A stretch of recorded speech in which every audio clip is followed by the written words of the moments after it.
খুব তাড়াতাড়ি। তার আগে আমার কিছু মানুষের সাথে হিসাব চুকানো বাকি আছে, যাদের জন্য আমার প্রেয়সী প্রতিনিয়ত কষ্ট পেয়েছে। তাদেরকে এর দাম দিতেই হবে।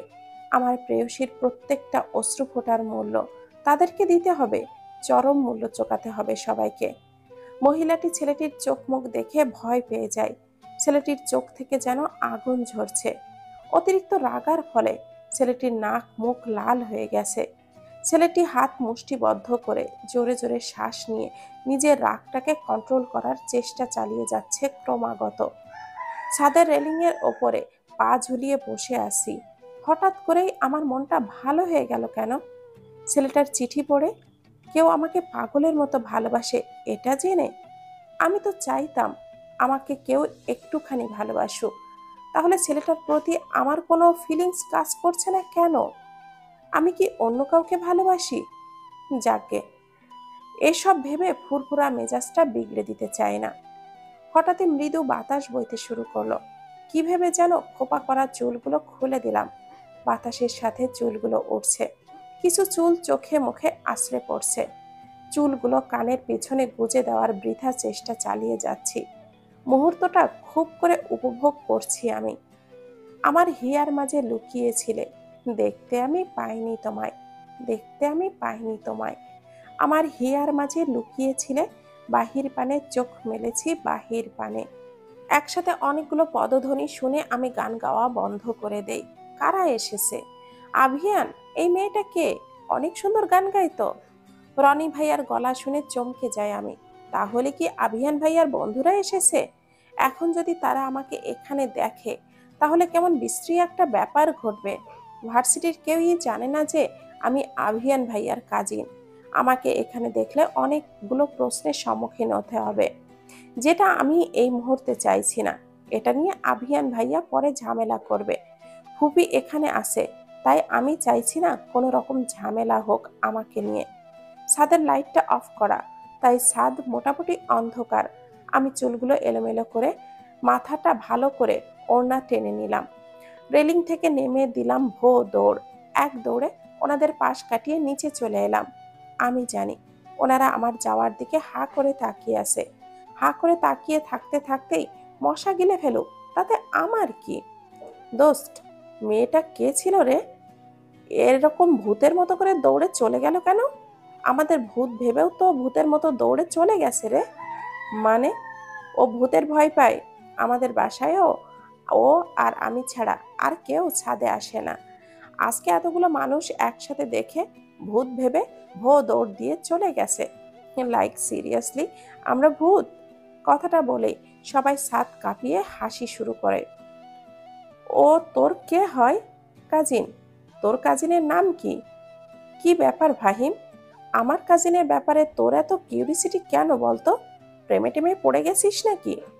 ফাহিম একটু হাসার চেষ্টা করে মাথা চুলকে বলে, তুই তো জানিস আমি কণাকে পছন্দ করি। শুধুমাত্র তোর কথাই কণাকে প্রপোজ করি নাই। ওকে দেখতে অনেকটা কণার মতো, আর ওর গানের গলাটা অনেক সুন্দর। তোদের কি আমি আমার কাজিনের প্রশংসা করার জন্য এখানে ডেকে এনেছি? সবাই একসাথে বলে, না। তাহলে যে কাজের জন্য এসেছিস সেই কাজটা ঠিক করে কর আগে। মামা, তোমার কাজিনের প্রশংসা করছি বলে তোমার এত জ্বালা করছে কেন? Something something. আভিয়ান তার বন্ধুদের দিকে অগ্নিদৃষ্টি নিক্ষেপ করে। সবাই ভয়ে চুপসে যায়। বিছানায় শুয়ে শুয়ে ভাবছি, ওই চিঠির প্রেরকটা কে? আর এত সুন্দর গিফট কে দিল? তখনই ধপ করে আমার পাশে কেউ শুয়ে পড়ল। প্রথমে ভয় পেলেও পরে ওহিকে দেখে শান্ত হয়ে যায়। তলে তলে তো ভালোই টেম্পো চালাও। মানে? এখন তো বুঝবাই না আমি কি বলি। এখন আমরা জিজ্ঞাসা করলে তো মানে মানে করবাই। ওহির বাচ্চা, ঘুরিয়ে পেঁচিয়ে কথা না বলে ক্লিয়ার করে বল কি বলতে চাইছিস। তুই তো তলে তলে ভালোই প্রেম করছিস। তোর সেই প্রেমিক পুরুষ তোকে গিফটও করেছে? মানে? এগুলো তুই কই পাইলি? আমি ওহির হাতে ওই চিঠি আর প্রেরকের দেওয়া জিনিসগুলো দেখে চমকে যাই। আমতা আমতা করে বলি, ওই আবার পাবো? মেলা থেকে কিনেছি। মেলা থেকে কিনেছিস, ভালো কথা। তাহলে এভাবে আমতা আমতা করছিস কেন? কোথায় আমতা আমতা করছি? তুই হঠাৎ করে এমন ভাবে প্রশ্ন করলি, এই জন্য চমকে গেছি। আচ্ছা বাদ দে, তোর পছন্দ কিন্তু সেই। এখন থেকে শপিং করতে গেলে আমি তোকেই নিয়ে যাব। আচ্ছা এখন যা, তুই আমাকে তাড়িয়ে দিচ্ছিস? আরে বাপ, তোরে আমি কোথায় তাড়িয়ে দিলাম, জাস্ট যেতে বলেছি। ফুটবল স্যারের যে অ্যাসাইনমেন্ট দিছে না, তা শেষ করে ফেলছিস? আরে না, আমার তো মনেই ছিল না। ওফ, স্যারটা এত পড়া কেন যে দেয়। যাই, বন্যাকেও একটু প্যারা দিয়ে আসি। আমি জানি ওই মাইয়াও নোমান ভাইয়ার সাথে প্রীতির আলাপ করতে করতে অ্যাসাইনমেন্টের কথা বেমালুম ভুলে গেছে। ওদের দুজনকে একসাথে কত সুন্দর লাগে। সারাটা দিন টম অ্যান্ড জেরির মতো করে ঝগড়া করে, দিনে 100 বার ব্রেকআপ করে, আবার দুজন দুজনেরকে ছাড়া একটা মিনিটও থাকতে পারে না। হ্যাঁ, একদম ঠিক বলেছিস তুই। হঠাৎ করে ইচ্ছে জাগলো আর্ট করার। প্রায় 1 বছর ধরে কোনো রকম রং তুলি আঁকি করি না। অনেক দিন পর রং তুলি নিয়ে বসলাম। খট করে দরজাটা খোলার আওয়াজ হলো। আমার রুমে ওহি আর বড় আম্মু ছাড়া আর কেউ আসে না। বড় আম্মু দিনের বেলায় আসে, রাতের বেলা আসে না। তাই দরজার দিকে তাকিয়ে মানুষটাকে দেখার জন্য মনে করলাম, না দেখেই বলে ফেললাম, ওহি, তুই না একটু আগে গেলি, আবারও চলে এলি যে? 2 মিনিটের জন্যেও তোর রুমে মন টেকে না, তাই না রে? আমি ওহি না। আম্মুর কণ্ঠ শুনে আমি হতভম্ব হয়ে যাই। আমি কি ভুল শুনলাম নাকি, নাকি আমি কল্পনা করছি? তাড়াতাড়ি হাতে একটি চিমটি কাটলাম। না, এটা স্বপ্ন নয়, এটা সত্যি। তাহলে কি আমি ভুল শুনলাম? আমি তাড়াতাড়ি করে দরজার দিকে তাকালাম। দরজার সামনে আম্মুকে দেখে আমি ভূত দেখার মতো করে চমকে যাই। এটা কি সত্যি আম্মু, নাকি আমার 7 বছর বয়স পর্যন্ত এক আন্টির সাথে আমি এই রুমে থাকতাম? সেই আন্টি। আন্টির ছেলে লেখাপড়া শেষ করে একটা ভালো চাকরি পেয়ে যায়। চাকরি পাওয়ার পর আন্টির ছেলে আন্টিকে নিয়ে এখান থেকে চলে যায়। এরপর থেকে আমি একাই এই রুমে থাকি। আম্মুকে কোনো দিনও আমার রুমে আসতে দেখি নাই। আম্মু এক পা করে এগিয়ে এসে ঠিক আমার সামনে এসে দাঁড়ালো। তোর মনে হয় না তুই বেশি বাড়াবাড়ি করছিস? তোর ফুপিকে দেখে তুই একটু বেশি উড়ছিস। তোর এই ডানা ছাড়তে আমার 2 মিনিটও সময় লাগবে না। দুই মা মেয়ে আমাকে ছাড়াই আড্ডা দিচ্ছিস? ফুপির কণ্ঠ শুনে আম্মু ভয় পেয়ে গেল। ফুপিকে এখানে এই সময়ে আম্মু মোটেও আশা করেনি। নিজের মায়ের সাথে আড্ডা দেওয়ার কপাল নিয়ে আমি জন্মাইনি। তুমি তো আর জানো না, আম্মু আমার সাথে আড্ডা দিতে নয়, থ্রেট দিতে আসছে। What the hell! এই মেয়ে, তুমি এখানে কি করছো? তুমি কফি চেয়েছিলে, তাই দিতে আসছি। কফি দিতে আসলে এইভাবে জড়াজড়ি করতে হয়? আমি নিজেকে কন্ট্রোল করতে পারি নাই। আফটার অল শাওয়ার লুকে তোমাকে যে কি হট লাগছে! আমার রুম থেকে এক্ষুনি বেরিয়ে যাও। তোমাকে যেন নেক্সট টাইম আমার রুমের আশেপাশেও না দেখি। না, আমি যাব না। আমি মেয়েদের শরীর টাচ করি না, না হলে থাপড়াইয়া তোমার গাল লাল করে দিতাম। তোমার হাতের থাপ্পড় খেলে আমি নিজেকে ভাগ্যবান মনে করতাম, কারণ তোমার হাতের ছোঁয়া আমার গালে লাগতো। এই অসভ্য মেয়ে, এক্ষুনি আমার রুম থেকে বের হও। না, হব না। আর আমার একটা নাম আছে, বারবার এই মেয়ে, এই অসভ্য মেয়ে না ডেকে আমার নামটা ধরেও তো ডাকতে পারো।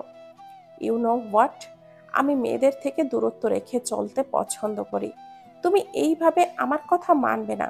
তোমাদের মতো মেয়েকে, অনেক গায়ে পড়া মেয়েদেরকে আমি হ্যান্ডেল করেছি। কথাটা বলেই আদিয়াত হাতের টাওয়ালটা মেয়েটির গলায় পেঁচিয়ে এক টানে মেয়েটাকে রুম থেকে বের করে দরজাটা লক করে দেয়। আদিয়াত আইমান তরুণ, একজন সফল বিজনেসম্যান। সবার কাছে আদিয়াত আইমান নামেই পরিচিত। হাইট 5 ফিট 11 ইঞ্চি, গায়ের রং উজ্জ্বল শ্যামলা, হাসলে গালে টোল পড়ে। ধূসর রঙের চোখের মণিগুলো সবাইকে সম্মোহিত করার জন্য যথেষ্ট। আদিয়াত আইমান বলতে মেয়েরা অজ্ঞান, কিন্তু আদিয়াত মেয়েদের থেকে নির্দিষ্ট দূরত্ব রেখে চলতে পছন্দ করে। মেয়েদের থেকে এতটাই দূরত্ব বজায় রেখে চলে যেন মেয়েদের থেকে অ্যালার্জি আছে তার। এক কথায়, সে মেয়েদের ছায়াও তার পাশে সহ্য করতে পারে না। তার পৃথিবী তার বাবা মাকে নিয়ে। আদিয়াত একটা শার্ট পরে রুম থেকে বের হয়ে আসে। সিঁড়ি দিয়ে নামতে নামতেই তার মার সাথে আরোহীকে বসে থাকতে দেখে তার মাথা দপ করে আগুন জ্বলে ওঠে। ভেবেছিল তার মাকে বলে পরে বাসা থেকে বের হবে, কিন্তু আরোহীকে দেখে আর কথা বলার ইচ্ছাটাই মরে গেছে। তাই সে হনহন করে চলে যেতে নেয়। তখনই পিছন থেকে রাহেলা বেগম ডেকে ওঠেন, এত রাতে কোথায় যাচ্ছিস আদিয়াত? জানি না। জানি না? এটা আবার কেমন কথা? কখন আসবি? আসবো না। আসবো না মানে কি? এই মেয়ে যেদিন আমার বাসা থেকে যাবে সেই দিনই আমি আসব। এই মেয়ে যতক্ষণ আমাদের বাসায় থাকবে ততক্ষণ আমি বাসার ত্রিসীমানায়ও আসবো না। কথাটা বলেই আদিয়াত হনহন করে চলে যায়। রাহেলা বেগম ছেলের যাওয়ার দিকে আশাহত দৃষ্টিতে তাকান। এই ছেলের রাগ কি কোনোদিনও কমবে না? এই ছেলের যখন শান্ত তখন খুব শান্ত, যখন রেগে যায় তখন ভয়ঙ্কর হয়ে যায়। কথাগুলো বলে দীর্ঘশ্বাস ছাড়ে রাহেলা বেগম। এবার আরোহীর দিকে কটমট দৃষ্টিতে তাকায়, বেশ কড়া গলায় বলে, তুই আদিয়াতের রুমে গিয়েছিলি? মাথা দুলিয়ে সম্মতি জানায়। রুমে গিয়ে কি করেছিলি যার জন্য এত রেগে গেল? জাস্ট একটু জড়িয়ে ধরেছিলাম। তুই জানিস না আদিয়াত এই সমস্ত একদমই পছন্দ করে না? তুই বড় হয়েছিস, এভাবে হুটহাট করে একটা অবিবাহিত ছেলের রুমে ঢোকা ঠিক না। মানছি তুই বিদেশে বড় হয়েছিস, তাই বলে এই দেশের কালচার সম্পর্কে তুই জানবি না? আরোহী মাথা নিচু করে ফেলে। রাহেলা বেগম সোফা থেকে উঠে চলে যায়। আমি ফুপির কোলে মাথা রেখে শুয়ে আছি। ফুপি আমার মাথায় হাত বুলিয়ে দিচ্ছে। ফুপি, কোনোদিন কি আমি আমার মায়ের ভালোবাসা পাবো না? কণা, তোর লজ্জা করে না? যে মানুষটা তোকে সহ্য করতে পারে না তার কাছেই বারবার ছুটে যাস একটু ভালোবাসার জন্য। ফুপি, আমারও তো ইচ্ছে করে মায়ের কোলে মাথা রেখে ঘুমাতে, তার কাছে সব দুঃখ কষ্ট শেয়ার করতে। আমার বয়সী বাচ্চারা যখন তার বাবা মার হাত ধরে স্কুলে গিয়েছে তখন আমি একা বাসার ড্রাইভারের সাথে স্কুলে গিয়েছি। মা থাকা সত্ত্বেও একজন অর্ধ পরিচিত মহিলার কাছে বড় হয়েছি। আমার সব থেকেও কিছুই আমার নেই। দিনের পর দিন এতিমদের মতো করে অবহেলা সহ্য করে বড় হয়েছি। আমার জীবনে এত কষ্ট কেন? আর 5টা বাচ্চার মতো আমার জীবনটা স্বাভাবিক হতে পারত। দিনের পর দিন নিজের মা নিজের পরিবার থেকে এত অবহেলা আমি আর নিতে পারছি না। কথাগুলো বলে কণা ফুপিয়ে কেঁদে দেয়। কাঁদতে কাঁদতে একটা সময় অহনা রহমানের কোলে মাথা রেখে ঘুমিয়ে যায়। আহানা রহমান গোপনে দীর্ঘশ্বাস ছাড়েন। হাতের উল্টো পিঠ দিয়ে চোখের কোণের পানিটা মুছে নেন। তিনি তো জানেন ছোটবেলা থেকে কত কষ্ট করে এই মেয়েটা বড় হয়েছে। নিজের চোখে মেয়েটাকে রাতের পর রাত কাঁদতে দেখেছেন। খুব সাবধানে কণার মাথাটা নিজের কোল থেকে নামিয়ে বালিশে রাখেন। কপালে একটা চুমু দিয়ে রুম থেকে চলে যায় অহনা রহমান। সকালের রোদ চোখে পড়তেই ঘুম ভেঙে যায় তার। পাখির কিচির মিচির শব্দ শুনে মন খারাপ হয়ে যায় কণার। কারণ তার একটা পাখি ছিল, নাম তার মৃদু ছিল। পাখিটা তার এক ফ্রেন্ড গিফট করেছিল, নামটাও সেই ফ্রেন্ডই ঠিক করে দিয়েছিল। পাখিটাকে তার মা মেরে ফেলে। এইসব পশু পাখি তিনি পছন্দ করতেন না একদমই। আর কণার পছন্দের জিনিস একদমই রাখতে দেন না। কণা মন খারাপ করে খোলা চুলগুলো হাত খোপা করে নিয়ে ওয়াশরুমে ঢুকে যায়। ফ্রেশ হয়ে ভার্সিটি যাওয়ার জন্য রেডি হয়ে রুম থেকে বের হয় কণা। কারোর দিকে না তাকিয়ে ব্রেকফাস্ট করতে বসে যায় কণা। ব্রেকফাস্ট শেষ করে রুম থেকে ব্যাগ নিয়ে চলে আসে কণা। অভিক আহমেদ মানে আভিয়ানের বাবা তখন অফিসে যাওয়ার জন্য বের হচ্ছিল। বড় আব্বু! কণার ডাক শুনে থমকে যায় অভিক আহমেদ। তারপর আভিয়ানের মাকে উদ্দেশ্য করে বলেন, আফিফা, ওর যদি টাকার প্রয়োজন হয় তাহলে ওকে টাকা দিয়ে দাও। কথাটা বলেই বড় আব্বু হনহন করে চলে যায়। এই, তুই জানিস না ভাইজান তোর সাথে কথা বলে না? তাহলে কেন আগ বাড়িয়ে কথা বলতে যাস? মনটা এমনিতেই খারাপ ছিল, এখন আরো খারাপ হয়ে গেল। বড় আব্বুর কথাটা আমার গায়ে কাটার মতো করে বিঁধল। আমি কি শুধু ওনার কাছ থেকে টাকাটাই নেই, অন্য কিছুর জন্য ওনাকে ডাকতে পারি না? বড় আব্বু কোনো দিনও আমার সাথে কথা বলেনি, ভুল করেও কোনো দিনও একটা কথা বলেনি। বড় আব্বুর মুখে আমার নামটা কখনো আমি শুনিনি। কণা, তুই এত বেহায়া কেন? যে তোর সাথে কথা বলতে চায় না তার সাথে কেন আগ বাড়িয়ে কথা বলতে যাস? তোর লজ্জা থাকলে দ্বিতীয়বার ওই লোকটার সাথে কথা বলতে যাবি না। কথাটা বলেই ওহি আমার হাত ধরে টানতে টানতে বাসা থেকে বের হয়ে আসে। ভার্সিটির ভেতরে প্রবেশ করতেই দেখতে পাই একসাথে অনেকগুলো স্টুডেন্ট জড়ো হয়ে দাঁড়িয়ে আছে। আমি আর ওহি ভিড়ের দিকে এগিয়ে যায়। ভিড় ঠেলে ভেতরে প্রবেশ করতেই আমাদের চোখটা বড় বড় হয়ে যায়। আমি আর ওহি অবাকের শেষ সীমানায় পৌঁছে যাই। ভার্সিটির ক্যাম্পাসে সবচেয়ে বড় সিসিটিভির স্ক্রিনে একটা মেয়ের ভিডিও চলছে, যেখানে একটা ছেলে একটা মেয়েকে জড়িয়ে ধরে আছে, ঠোঁটে কিস করছে। ছেলেটার মুখ স্পষ্ট না হলেও মেয়েটার মুখটা স্পষ্ট বোঝা যাচ্ছে। মেয়েটা আর কেউ নয়, মেয়েটি হচ্ছে সোয়া। ভিডিওটা দেখে অনেকেই মজা নিচ্ছে, আবার কেউ চোখ নামিয়ে চলে যাচ্ছে, আবার কেউ কেউ ছোঁয়ার দিকে কামনার দৃষ্টিতে তাকাচ্ছে।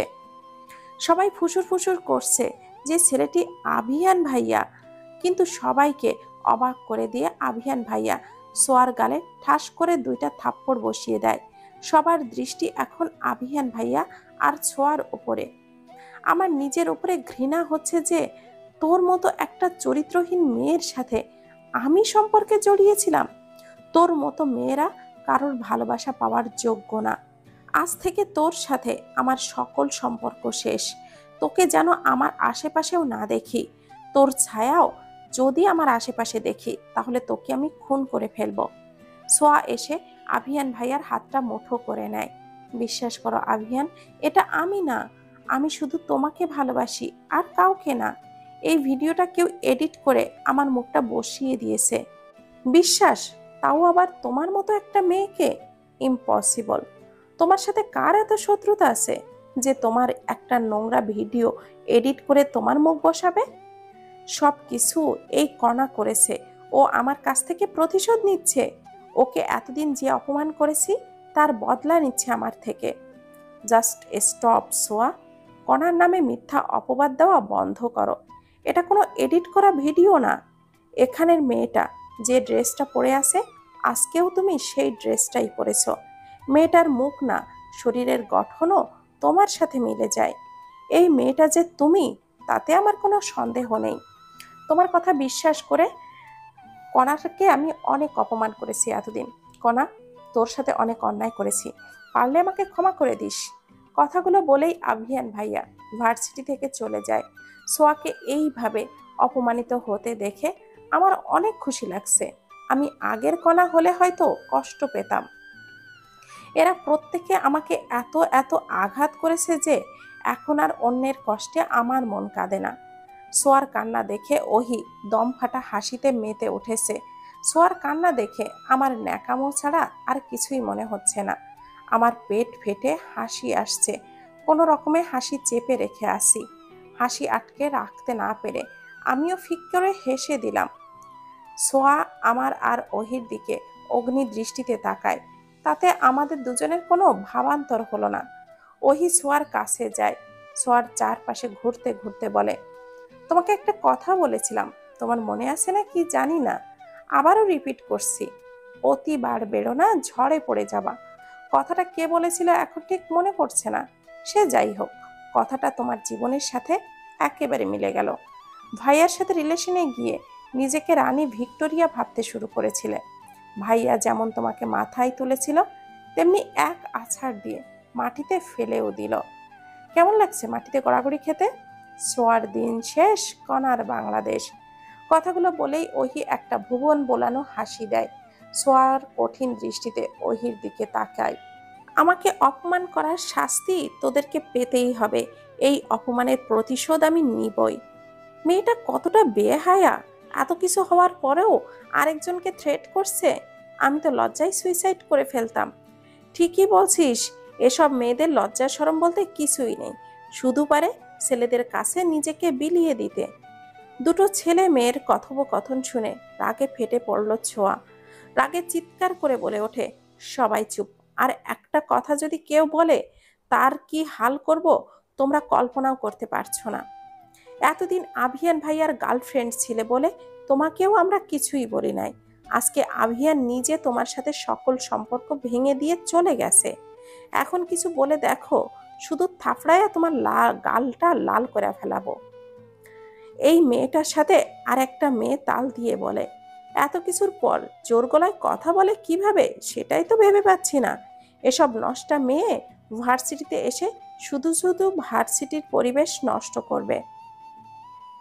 অনেকে অনেক কথা বলছে, অপমান করছে, কেউ কেউ আবার বাজে প্রস্তাবও দিচ্ছে। ওহি আমার হাত ধরে সেখান থেকে নিয়ে চলে আসে। সোয়া সবার করা অপমান সহ্য করতে না পেরে ভার্সিটি থেকে চলে যায়। আমি আর ওহি ক্যান্টিনে বসে আছি। বন্যা আসে। বন্যার মুখ দেখেই বোঝা যাচ্ছে সে খুব খুশি। অতিরিক্ত খুশি হয়ে এসে আমাকে জড়িয়ে ধরে। একটু পরে সাফাত ভাইয়া আর নোমান ভাইয়াও চলে আসে। জানেমান, আমি কতটা খুশি তোকে বলে বোঝাতে পারবো না। কিন্তু আফসোস, সোয়াকে নিজের চোখে অপমানিত হতে দেখতে পারলাম না। আজকের লেট করে আসতে হলো। ধুর, আসল কাহিনীটা কি হয়েছে কেউ সেটা আমাকে খুলে বলবা? আমি কিছুই বুঝতে পারছি না। রাস্তায় দেখলাম আভিয়াম চলে যাচ্ছে, কিন্তু আমি একটা জিনিস বুঝতে পারছি না, এত কিছু করলোটাকে? এইসব করে তারই বা কি লাভ? আমাদের ভার্সিটির কারো সাহায্য ছাড়া এটা করা তো পসিবল না। যেই করুক না কেন, অনেক ভালো একটা কাজ করেছে। আমার তো ইচ্ছে করছে লোকটাকে টাইট করে জোরে জড়িয়ে ধরে কিস দিতে। নোমান ভাইয়া কটমট দৃষ্টিতে বন্যার দিকে তাকায়। বন্যা ভয়ে চুপসে যায়। হ্যাবলাকান্তের মতো করে একটা হাসি দিয়ে বলে, অতিরিক্ত এক্সাইটেড হয়ে মুখ ফসকে কি থেকে কি বলে দিয়েছি বুঝতে পারি নাই। কণা, এত গোয়েন্দাগিরি না করে লোকটাকে একটা ধন্যবাদ দে। তোর চির শত্রু অপমানিত হলো, আর তুই সেটা নিজের চোখেও দেখার সুযোগ পেলি। এসব কথা বাদ দে, এখন ক্লাসে চল। আড়াল থেকে কেউ কণার হাসি মুখ দেখে নিজেও তৃপ্তির হাসি দেয়। বিকেলে আমি আর ওহি বাসায় ফিরে আসি। বাসার পরিবেশ খুব শান্ত, মনে হচ্ছে কেউ মারা গেছে আর তার শোক সভা পালন করা হচ্ছে। আমি মিতুকে ডেকে জিজ্ঞাসা করলাম, কিরে মিতু, সবাই গেছে কোথায়? আপা, কোথায় আর যাবে, সবাই বাড়িতেই আছে। কিন্তু সবাই এত চুপচাপ কেন? বড় স্যার তো এখনো আহে নাই, আর ছোট স্যার তো দরজা দিয়ে সেই যে ঘরের ভিতরে ঢুকছে আর বাইরে হয় নাই।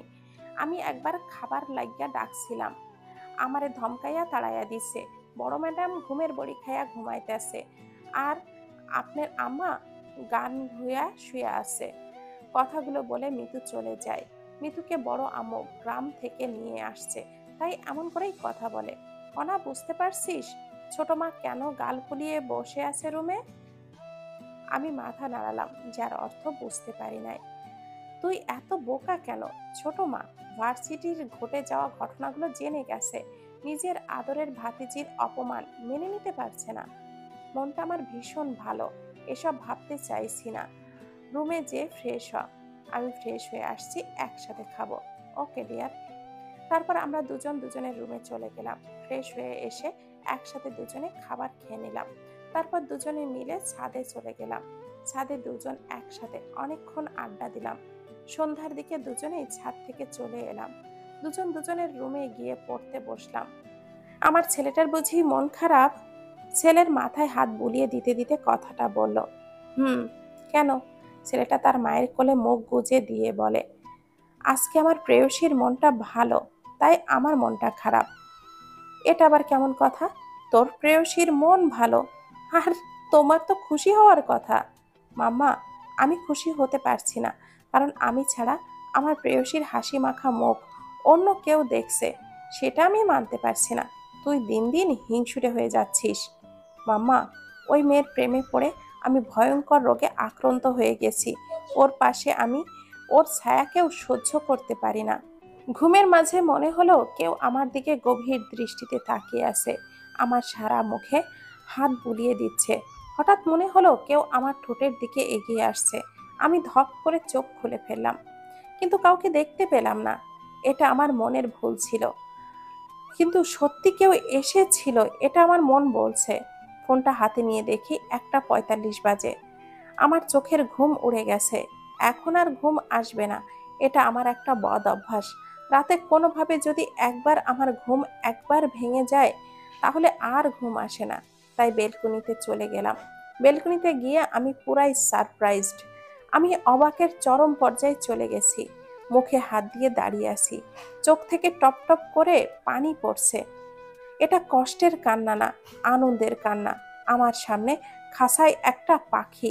পাখিটা অবিকল আমার বন্ধুর দেওয়া সেই পাখিটার মতো, একরকমই দেখতে। আমি পাখিটার পাশে বসে পড়ি। আমি খাঁচাটা দুই হাতে জড়িয়ে ধরি। বালিকণা, বালিকণা, বালিকণা। হঠাৎ এই নামটা শুনে আমি চমকে যাই। ধুলোকণা আর বালিকণা তো ওই চিঠির প্রেরককে আমাকে ডাকতো। হঠাৎ খেয়াল করলাম পাখিটার পায়ের কাছে একটা কাগজ বাঁধা। আমি খাঁচাটা খুলে খাঁচার ভেতরে হাত ঢুকিয়ে পাখির পায়ের বাঁধনটা খুলে কাগজটা হাতে নিলাম। খাঁচাটা বন্ধ করে বেলকনিতে সুন্দর করে একটা জায়গায় রেখে দিলাম। কাগজটা খুলে পড়তে শুরু করলাম। ধুলোকণা, তুমি এমন কেন? তোমাকে বলছি না কোনো জিনিস নিয়ে মন খারাপ করবে না। যেটার জন্য তোমার মন খারাপ করবে সেটা শুধু মনে মনে একবার উইশ করবে। চোখ খুলে দেখবে তোমার সামনে হাজির হয়ে গেছে। আমার ধুলোকণার কি তার হিদুকে পছন্দ হয়েছে? আমার ধারণা একদম ঠিক। ওই চিঠির প্রেরকেরই আমাকে হিদু গিফট দিয়েছে। আচ্ছা, ওই লোকটা আমার মন খারাপ আর ওই লোকটা কি মাইন্ড রিডার নাকি? আমার যেই জিনিসটার জন্য মন খারাপ হয় ওই লোকটা ওই জিনিসটাই পাঠিয়ে দেয়। আমারও তো বন্যার মতো ওই লোকটাকে টাইট করে জড়িয়ে ধরতে একটা কিসি দিতে ইচ্ছে করছে। হঠাৎ করেই ফোনে মেসেজের টোনটা বেজে উঠল। মেসেজটা আননোন নাম্বার থেকে এসেছে। মেসেজটা ওপেন করে আমার চোখ চড়ক গাছ। ওই লোকটা মেসেজ দিয়েছে, ধুলোকণা, তোমার কোনো ইচ্ছাই আমি অপূর্ণ রাখি না। যদি সম্ভব হতো তোমায় টাইট করে জড়িয়ে ধরে কিস করার ইচ্ছাটাও পূরণ করে দিতাম আমি। সেই দিন আর বেশি দূরে নয় যেদিন তোমার এই ইচ্ছাটাও আমি পূরণ করে দিব। আমি দ্রুত রিপ্লাই দিলাম, আপনি কে? আপনি এই সব কিছু কেন করছেন? আমাকে ভার্সিটিতে যা হয়েছে সব আপনিই করেছেন, তাই না? আমি মনে মনে কিছু চাইলে আপনি বুঝে যান কি করে? আমি যেই মাত্র কথাটা বললাম সেই কথাটা আপনি কি করে শুনলেন? আর আমার নাম্বারই বা কোথায় পেলেন? মেসেজটা সেন্ড করে এক দৃষ্টিতে তাকিয়ে আছি ফোনের দিকে। লোকটা কখন রিপ্লাই দিবে সেই আশায়। আমার অপেক্ষার অবসান ঘটিয়ে ফোনের মেসেজের টোনটা বেজে উঠল। মেসেজটা ওপেন করে আমার মুখটা কালো হয়ে গেল। কারণ মেসেজটা সিম কোম্পানি থেকে আসছে। আবার মেসেজ টোনটাও বেজে উঠল। এবার আমার মনটা খুশিতে নেচে উঠল। এবার হয়তো আমার সব প্রশ্নের উত্তর আমি পেয়ে যাব। দ্রুত মেসেজটা ওপেন করি। এবার আর আমাকে নিরাশ করেনি লোকটা। কুল সুইটহার্ট, এত হাইপার হওয়ার কিছুই হয়নি। আজকে আমি তোমার সব প্রশ্নের উত্তর দিব। আমি কে তা তুমি সময় হলেই জানতে পারবে। তাই অযথা আমি কে তা ভেবে তোমার মাথায় প্রেশার দিও না। আমি তোমার জন্য সব কিছু করতে পারি কারণ তুমি আমার প্রেয়সী। আজকের ভার্সিটিতে যা হয়েছে সব কিছু আমি করেছি। যারা তোমার উপরে অন্যায়ভাবে অত্যাচার করছে তাদের প্রত্যেককে শাস্তি পেতে হবে। তুমি মনে মনে কিছু চাইলে সেটা কি করে বুঝে যায়, তাই তো? Heart connection baby. তোমার মন যা চায় আমার মনও তাই চায়। তোমার নাম্বার পাওয়া আমার জন্য কোনো ব্যাপারই না। তুমি যা বলো সব আমি শুনতে পাই। কিভাবে শুনতে পাই সেটা সিক্রেট। আমি আবারও দ্রুত রিপ্লাই দিলাম। আমি চোখটা বন্ধ করে কিছু চাইলে চোখ খোলার সাথে সাথে পেয়ে যাব। কি বলেন? এখন কিছু চাইবো? প্রায় সাথে সাথে রিপ্লাই দিল, চাইতে পারো, আমার কোনো সমস্যা নেই, কিন্তু চোখ খোলার সাথে সাথে পাবে না, কারণ ওটা আমি আমার ধুলোকণাকে পাম দিয়েছি। ইউ নো না, সুন্দর মেয়েদের সাথে একটু আধটু ফাল্ট না হলে তো চলে না। তুমি তো সুন্দরী প্লাস হট। বাই বেবি, ঘুমিয়ে পড়ো। হট শব্দটা দেখে আমি তেলে বেগুনে তেতে উঠলাম। আপনি তো ভীষণ অসভ্য। আপনাকে তো আমি ভালো ভাবছিলাম, একটা অপরিচিত মেয়েকে আপনি হট বলে দিলেন। ওফ জানেমান, তুমি এত রেগে যাচ্ছ কেন? আমি কি অন্য কাউকে বলেছি? তুমি তো আমারই। আমি তোমাকে যা ইচ্ছা তাই বলতে পারি। আচ্ছা যাও, তোমাকে হট বলতে হলে যদি তোমার সাথে পরিচিত হতে হয় চলো পরিচিত হয়ে নেই। পরিচিত হওয়ার পর তোমাকে হট বললে তো আর কোনো সমস্যা নাই। তুমি তো বলছো অপরিচিত মেয়েকে হট বলতে নেই, তাই তোমাকে পরিচিত বানিয়ে নেই, কি বলো? লোকটার কথার জালে আমি থতমত খেয়ে যাই। লোকটা আমার কথার জালে আমাকেই ফাঁসাচ্ছে। হঠাৎ দরজায় খটখট করে শব্দ হলো। হঠাৎ এমন শব্দ হওয়ায় আমি চমকে যাই। এত রাতে কে আমার রুমে দরজা নক করছে? ওহি আসলে তো নক করে আসতো না। ওহির কাছে তো আমার রুমের চাবি এক্সট্রা আছে। ওহি তো এক্সট্রা চাবি দিয়ে দরজাটা খুলে আসে। তাহলে এত রাতে কে আমার রুমের দরজায় নক করছে? এত রাতে ওহি ছাড়া অন্য কোনো মানুষ আমার রুমে আসার কথাও নয়। আমার রুমের দরজায় ভূত নক করছে না তো আবার? আমি চোখটা বন্ধ করে আয়াতাল কুরসি পড়া শুরু করলাম। এক মনে আয়াতাল কুরসি পড়ছি, আর ওইদিকে এত জোরে জোরে দরজায় নক করছে যেন দরজাটা ভেঙে ফেলবে। একটা কথা মাথায় আসতেই ধপ করে চোখ খুলে ফেললাম। আমার মতো বোকা মনে হয় এই পৃথিবীতে আর দুইটা নাই। ভূতে আমার রুমের দরজাটা খোলার জন্য অপেক্ষা করার কি দরকার আছে নাকি? তারা তো দরজার নিচ দিয়েই চলে আসে, বেলকুনি দিয়ে, যে কোনো জায়গা দিয়েই চলে আসতে পারে। আমি পা টিপে টিপে গিয়ে দরজার সামনে দাঁড়ালাম। আল্লাহর নাম নিয়ে দরজাটা খোলার জন্য হাত বাড়ালাম। মনে মনে দোয়া করছি ভূত যেন না হয়। দরজা খুলতেই আমি হতভাগ। আমি স্বপ্ন দেখছি না তো? নিজেই হাতেই নিজেই চিমটি কাটলাম, ব্যথা পেলাম। তার মানে এটা স্বপ্ন না, সত্যি। আভিয়ান ভাইয়া আমার রুমের দরজার সামনে দাঁড়িয়ে আছে, এক হাত শক্ত করে দরজাটা ধরে আছে। চুলগুলো এলোমেলো, চোখটা লাল টকটকে হয়ে আছে। ওপরের দিকে শার্টের বাটন কয়েকটা খোলা। ভাইয়াকে পুরো বিধ্বস্ত লাগছে। ভাইয়া কি যেন বিড়বিড় করছে। ভাইয়াকে দেখে কেন জানি আমার অদ্ভুত লাগছে। ভাইয়াকে দেখে কেমন জানি ভয়ও করছে। বুকের ভেতর সাহস সঞ্চার করে বললাম, ভাইয়া আপনি এত রাতে এখানে? কোনো কিছুর দরকার? ভাইয়া আমার প্রশ্নের কোনো উত্তর দিল না। ভাইয়া কেমন জানি ঢুলছে। আমি আবারও কিছু ভাইয়াকে বলতে যাব, তার আগেই ভাইয়া আমার উপরে ঢলে পড়ে। আমি ভয়ে বরফের মতো করে জমে গেছি।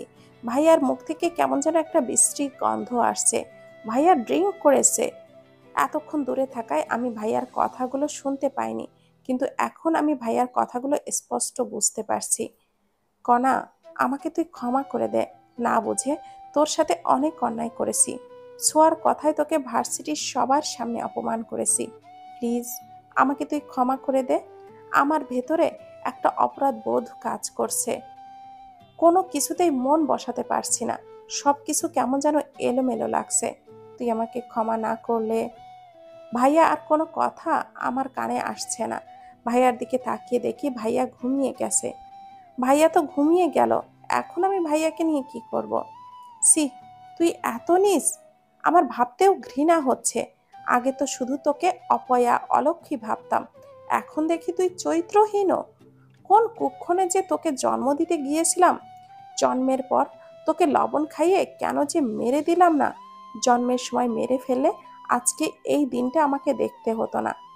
আম্মুর কথাগুলো শুনে আমার চোখ দিয়ে টপ টপ করে পানি পড়ছে।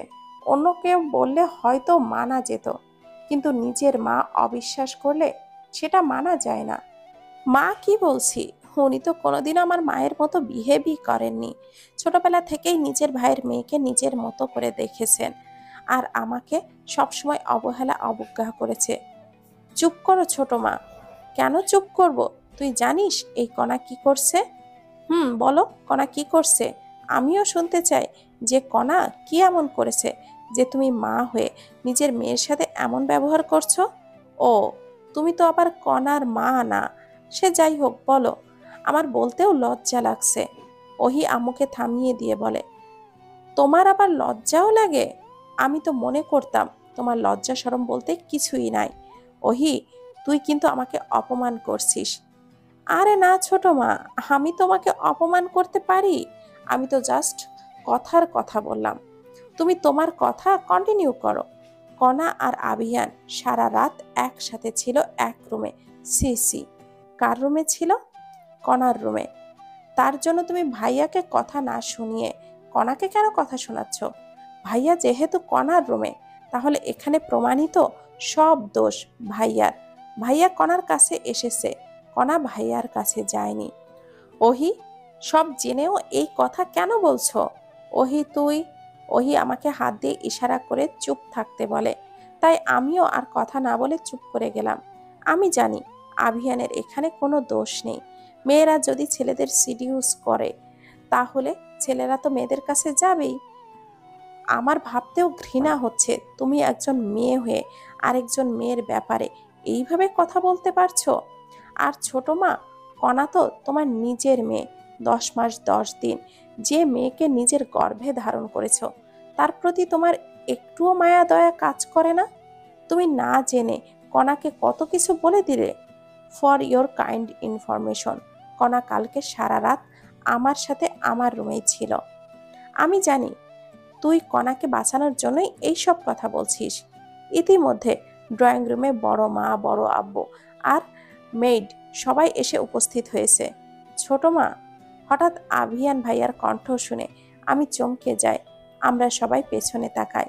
আভিয়ান ভাইয়া মাথা চেপে সিঁড়িতে দাঁড়িয়ে আছে, হয়তো ড্রিঙ্ক করার জন্য এখন মাথা ব্যথা করছে।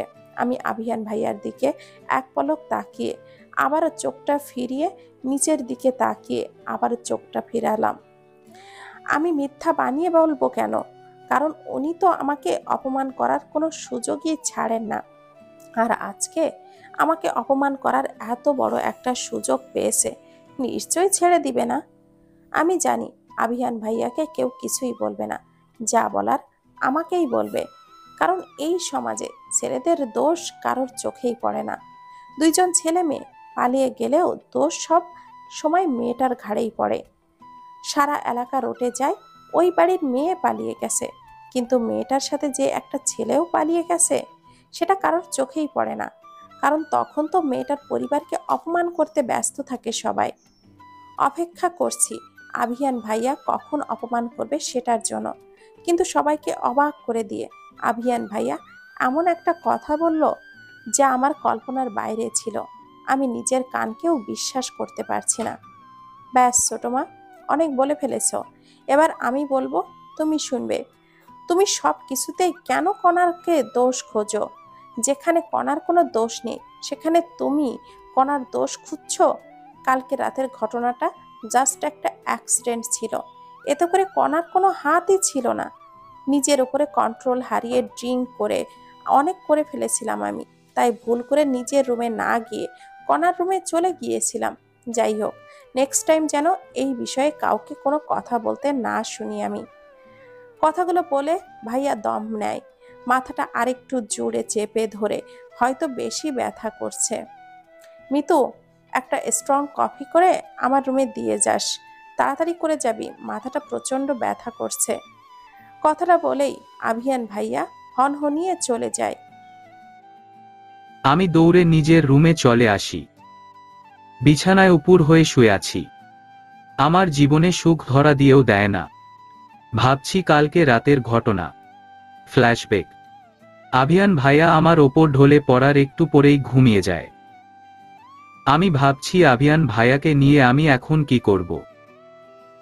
উনি যে ভারী, উনাকে উনার রুম অবধি পৌঁছে দেওয়া আমার মতো চিংড়ি মাছের পক্ষে অসম্ভব। এই মরা আর মরার জায়গা পেল না। এরে এখন মরার ওপর খাড়ার মতো মনে হচ্ছে। উনাকে তো আমি নড়াতেও পারছি না। আল্লাহ, আমি এই ড্রামকে নিয়ে এখন কি করব। হঠাৎ মনে হলো আমার হাতে তো ফোন আছে। দিলাম অহিকে কল, কিন্তু ফোন ওয়েটিংয়ে বলছে। মেজাজটাই গরম হয়ে গেল। এরা দুই ভাই বোন আমারে পাইছে কি? একটা আমার ওপর বস্তার মতো পড়ে আছে, আরেকটা প্রেম করতে ব্যস্ত। আল্লাহ, সব মরা কি আমার কপালেই জুটে? আমার ফোনটা বেজে উঠল। আমি তাড়াতাড়ি রিসিভ করলাম। এই ড্রামের ওজন আর সহ্য করতে পারছি না। অহির বাচ্চা, তাড়াতাড়ি আমার রুমে আয়। কেন তোরে গুইল্লা খাওয়ামু? তাড়াতাড়ি আমার রুমে আয়। আচ্ছা 1 মিনিট দাঁড়া, আমি আসছি। কিছুক্ষণের মাঝে ওহি চলে আসে। কি হয়েছে কণা, এত রাতে ডাকলি কেন? আগে তোর ভাইরে ধর পড়ে বলছি। ভাইয়া এখানে কি করছে? তুই ধরবি নাকি তোর ভাইকে ছেড়ে দিব? আরে বাবা, ধরছি তো। দুজন মিলে আভিয়ান ভাইয়াকে আমার রুমের বিছানায় শুইয়ে দিলাম। এখন বল ভাইয়া এখানে কিভাবে এলো? আর এমন মরার মতো ঘুমুচ্ছে কেন? তোর ভাই প্রেমে ছ্যাঁকা খেয়ে মদ খায়ছে। মদ খেয়ে আমার কাছে ক্ষমা চাওয়ার জন্য আসছিল। ক্ষমা চাওয়ার জন্য আসছিল না তো আমারে ভর্তা বানাতে আসছিল। এখন তোর রুমে চল, অনেক ঘুমে পাইছে। ভাইয়াকে এই অবস্থায় এখানে একলা রেখে যাব? একলা রেখে যাবি কেন? তুই থাক। ভাইয়ের জন্য যখন এত দরদ উতলায় পড়তাছে, তাহলে সারা রাত জেগে সেবা কর। চেতস কেন? আমি তো এমনি বলছি। চল ঘুমাবি, আমার অনেক ঘুম পাচ্ছে। তারপর অহির সাথে ঘুমাতে গেলাম। ছিটে ফোট ঘুমও আমার চোখে ধরা দিল না। সারা রাত ছটফট করতে করতেই কাটল। একে তো একজন সাথে ঘুমাইছি, তার ওপর নতুন বিছানা। উফ, অসহ্য।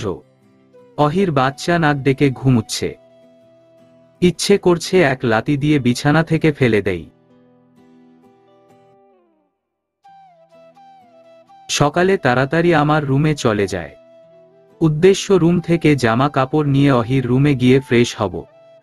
রুম থেকে যখন জামা কাপড় নিয়ে বের হব তখনই আম্মু আমাকে দেখে ফেলে। আমার হাত ধরে টানতে টানতে ড্রয়িং রুম নিয়ে আসে। কিরে, এখনো রেডি হসনি? ভার্সিটি যাবি না? অহির কথায় আমার ভাবনায় ছেদ ঘটে। অহির দিকে এক পলক তাকিয়ে ওয়াশরুমে চলে যাই। ফ্রেশ হয়ে রেডি হয়ে অহিকে নিয়ে ভার্সিটির যাওয়ার জন্য বাসা থেকে বের হলাম। ভার্সিটি থেকে ফিরে বাসায় ঢুকতেই বিরক্তিতে চোখ মুখ কুঁচকে গেল। কারণ মামা মামি মানে ছোঁয়ার আব্বু আম্মু আসছে। সাথে ছোঁয়া আর আরেকটা ছেলে আসছে। ছেলেটাকে কোথাও দেখছি মনে হচ্ছে, লাগছে তবু চিনতে পারছি না। একটা গান আছে না, চেনা চেনা তবু অচেনা। সে যাই হোক, আমি চুপি চুপি আমার রুমে চলে আসলাম। কারণ মামা মামি আমাকে দেখলেই আদিক্ষেতা শুরু করে দেবে, যেটা আমার মোটেও ভালো লাগে না। উনারা আমাকে একটু বেশিই আদর করেন, যেটা আমার সহ্য হয় না। কথায় আছে না, অতি ভক্তি চুরের লক্ষণ। উনাদের ব্যাপারটাও আমার এমন মনে হয়। ফ্রেশ হয়ে রুম থেকে বের হলাম, উদ্দেশ্য ছাদে যাব। হঠাৎ করে ওই ছেলে এসে আমার সামনে দাঁড়ায়। তুমি কনা? Am I right? জি। কেমন আছো? জি আলহামদুলিল্লাহ ভালো। আমাকে জিজ্ঞেস করলে না আমি কেমন আছি? আপনাকে দেখে তো সুস্থ সবল একদম ফিট লাগছে। আর অসুস্থ হলে নিশ্চয়ই এখানে বেড়াতে আসতেন না। তুমি আমার সাথে এরকম করে কথা বলছো কেন? অপরিচিতদের সাথে কথা বলতে আমার আনিজি লাগে। তুমি মেবি আমাকে চিনতে পারো নাই। জি না। তুমি আমাকে চিনতে না পারলেও আমি তোমাকে ঠিকই চিনতে পেরেছি। তুমি ছোটবেলায় দেখতে যেমন ছিলে এখনো ঠিক তেমনই আছো। আপনার কথা শেষ হয়েছে। আমি কি এখন যেতে পারি? তুমি আমাকে চিনতে পারছো না? আমি তোমার মামার ছেলে অমিত। ছোটবেলায় তুমি আমাকে অমি ভাইয়া বলে ডাকতে। আগে তোমাদের বাসায় আসলে তুমি আমার কোল থেকে নামতেই চাইতে না। এখনো চাইলে কোলে নিতে পারি। কি বলো, নিব নাকি? ভাইয়া আগে আমি ছোট ছিলাম, এখন ছোট নেই। তাই কথাগুলো একটু বুঝে শুনে বলবেন। আরে এমন করছো কেন? আমি তো জাস্ট মজা করলাম। ভাইয়া, মজা করার একটা লিমিট থাকে। কি হয়েছে? তেমন কিছু হয়নি আভিয়ান, আমরা জাস্ট কথা বলছিলাম। সত্যি? উনি আমাকে কোলে নিতে চাইছেন। আগে উনি আমাদের বাসায় আসলে আমি উনার কোল থেকে নামতে চাইতাম না, তাই এখন কোলে নিতে চাইছেন। ওহ তাই নাকি? তা অমি ভাইয়া শুধু কণাকে কোলে নিবে, আমাকে নিবে না? আমিও তো আগে তোমার কোল থেকে নামতে চাইতাম না। নিবা নাকি কোলে আমাকে? অমি ভাইয়া আপনি বরং আভিয়ান ভাইয়াকে কোলে নেন। ভাইয়ার অন্যের কোলে উঠতে অনেক ভালো লাগে। আভিয়ান ভাইয়া আরেকটু অমি ভাইয়ার দিকে এগিয়ে গেল।